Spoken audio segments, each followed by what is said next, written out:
Hello everyone, today I'm going to be unboxing and reviewing the Switch Otome game Cupid Parasite. So right here, this is just the game. I bought the limited edition of Cupid Parasite, and I really like that recently they've been just having the games outside of the collector edition, like inclusions, just because it makes it easier if like you don't want to like open up your extras and just maybe sell them off later, that you can without destroying the value. It's a neat option, and these are promo cards from the website. One of them is for, I believe it was Neptunia, and the other was for Cupid Parasite. So yeah, this is the box. It's very pretty. I don't think it's hard like the Code Realize box set that they did for Vita a while back, where it was hard-sided. So this is like the soft cardboard, but it's still pretty sturdy. I'm definitely excited to see what's in this collector's edition. Back when I was opening this, I didn't really know what to expect because I didn't know anything about Cupid Parasite. Now that I've beaten one path at least, I might have done more, but I forgot. I've done at least one path and at least have a taste on the game. And it's definitely a really fun game. Lighthearted, energetic.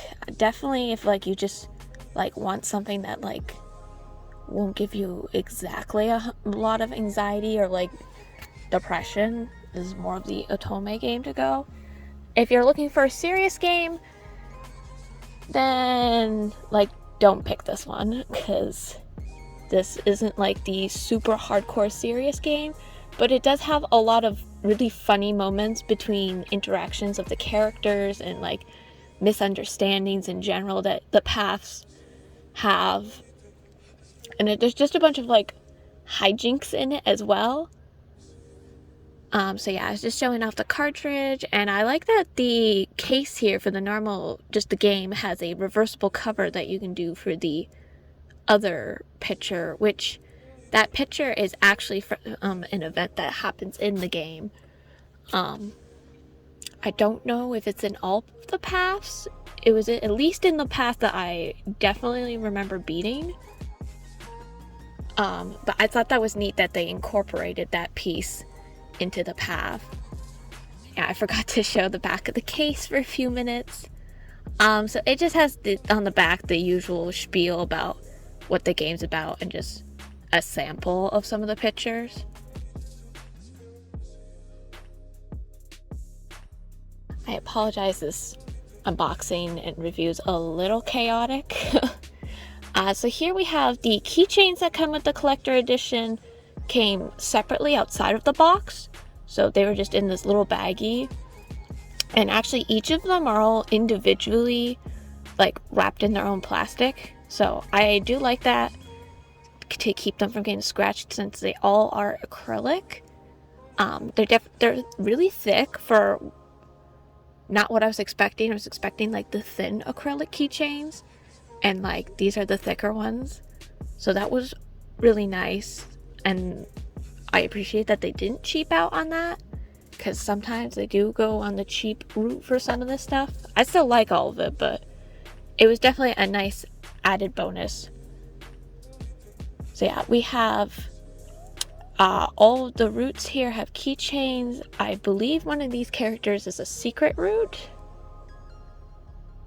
I think, because I don't remember having the option for one of them. So I think one of them you have to like beat the rest of them to be able to play, which is not uncommon for an Otome game. So now clearing those away, next I'm going to be attempting to open the actual limited edition box. Usually I have such a curse with the plastic wrapping on these, so yep. So yeah, while I'm struggling with this box, I'm just gonna go back to talking about the game a little bit. So I like that this is a very unique game, and that like, because usually a lot of the other ones like kind of do a thing with like defying the gods effectively, and like this is you playing as you're one of them, because the protagonist that you're playing as is Cupid.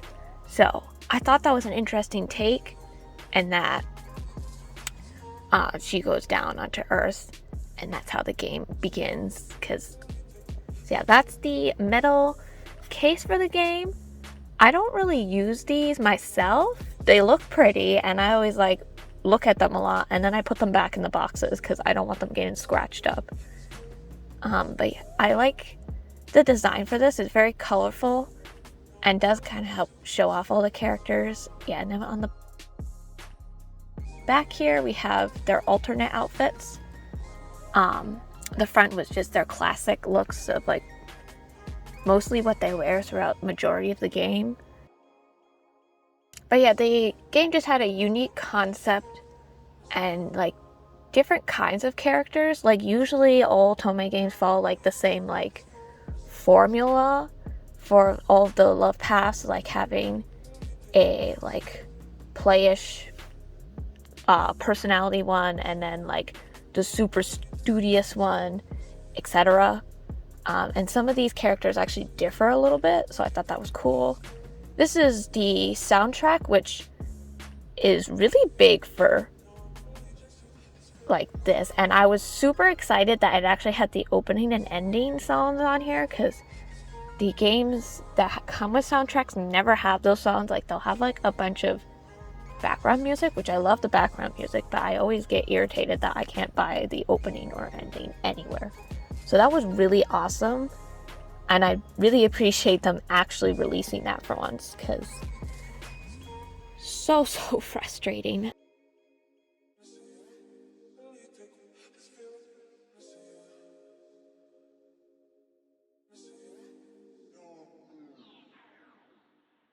So in this case, it didn't come with an obi like a lot of Japanese CDs do, and I assume because this is the English release, they did it the standard CD style. Is the front cover, apparently in mine, wanted to come out of the case. But we have the first disc here, super colorful. This CD case style was one of those, it was really stiff to get out, which always makes me nervous when I'm popping those out, because I feel like I'm going to split the thing in half. I've never have, but knock on wood, I'd like to not break it. And there's disc 2, keeping up with the colorful theme. And my hand's in the way at the moment, but you can actually see on the other side of the case right there is a mini map of where you are in the game. So I thought that was interesting. It's really blown out and not like the city itself, but that was just a neat detail that they added. And yeah, I was trying to find out if there was like extra book pages in there. But that's that, and it's got the chibis on the other side, so I thought the case was fun and really neat. And it felt a lot less flimsy than some of the other limited cases, because they're just like these skinny, like 2 centimeter wide thing that has the disc. So this is the, I guess art book. I think it's art book plus notes is what they considered it. This one's hardcover, so right now I'm just cracking the spine just to make sure it opens properly. So yeah, we have the table of contents here.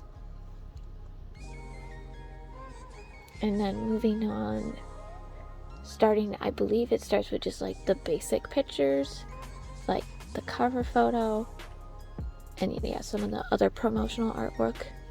But yeah, I really like Lynette.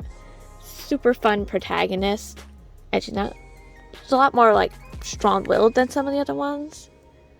And I like that this book has a little bit further like character analysis than other games. At least just more like pictures of showing like alternate arts too of them. I thought that was a neat detail for it. I think I started Gil's Path, and it was fun. It kind of feels like it's going to have a little bit of disastrous moments, since he seems to keep having problems with Lynette, since she keeps being really oblivious to him. I'm not sure how I'm going to like Shelby's path, or Mr. Snail, as they call him in the game, because he is the president head of a company. I meant CEO. Definitely an interesting character. There's not really a path I'm like not looking towards. I feel like Rawls is going to be really funny, or at least really entertaining, and I guess his path itself does appeal a little bit more to me because I do really like Olympians and like gods and stuff like that. So I think that would be interesting to hear about like what they're doing with a character in a fictitious world that's like a total geek about it. So here's Ryuki. I believe I did beat that path. It was interesting. There was times I wanted to like bash my head against the wall, but I think that's any Otome. I'm not sure how I'm gonna like Alan's path. Definitely not the kind of character I like usually. I mean, maybe the path will be fun. I don't see myself replaying it a lot, but I do think it would be an interesting path and not like a bad one. So that was all the main paths plus our protagonist, and then we're getting into the pages for our side characters, which there's definitely a lot of really fun and interesting side characters in this game. Her friend is pretty funny and doesn't really hold back like she does, so that's kind of interesting to see like the counterforce between them two. And then we have just more people that she interacts with throughout her experience at the workplace. The game is super colorful, which was a little bit of a shock to me that like literally everything is colorful. Like there's no normal building for color. It's like hot pink or greens. It's a very like just color scheme is a very loud game. So that I thought was interesting. And I really liked that in the book here it has their profile cards that you see her using throughout the game. So like the first one was a blank one, the second one was Gil's.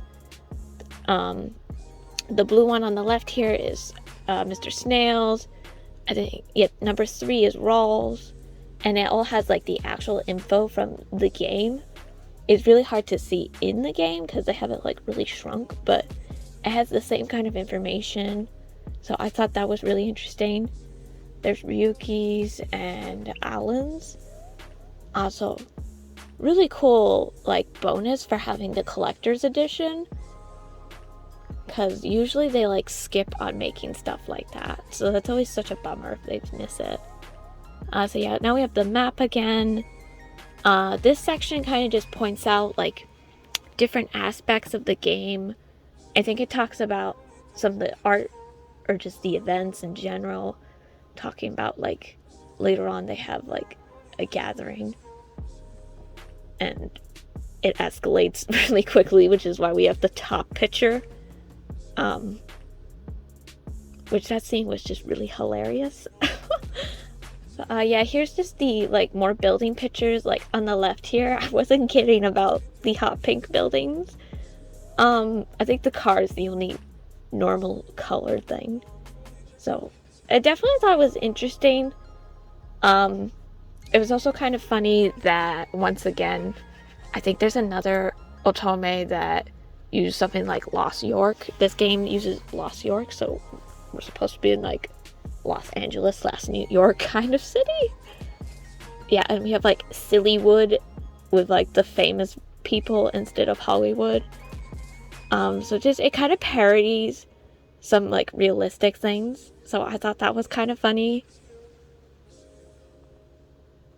The art is definitely very different from some other games. Like if I had to like name it as like where it be a really pretty game, like absolutely jaw-dropping graphics, it's not that kind of like art style. It's pretty. Here we have just more scenes, and the little creature on the left here is this like divine beast that somehow follows her when she leaves heaven to go to earth, and it just kind of hangs around with her all the time, and she can only see it because she's God, and it's invisible to normal humans. So that was an interesting thing, and I like the little like companion, because it just, I mean, that is something that happens in a lot of Otome games. So yes, it's the same old, has a little companion of some sort or something like that, but I still like it every time. Having critters like that in Otomes always make them a lot more fun, or add to some of the hijinks that goes on in it. So yeah, this section is just the character sketches of just like various facial expressions, postures, maybe outfits they had thought about. I think it's mostly the same clothes. Just like notes about like the process. I always like seeing these sections in art books. They're always just neat to look through. Obviously, this is not the most thorough and in-depth one, because then we have a way thicker book, and this limited would have been way more expensive. But it's still neat that we get to have at least a little something, which this is still pretty standard for a limited edition video game art book. So it's nothing like out of the ordinary. And I do like that they kept adding like other characters, like the Divine Beast actually had like a different look originally, and then they came up with a more cutesy one. So yeah, that was fun. So yeah, pretty much that was everything in the limited edition Cupid Parasite. And I hope this was helpful and informative. Please consider subscribing for more future unboxings on games and other merch things. And yeah, thank you for watching.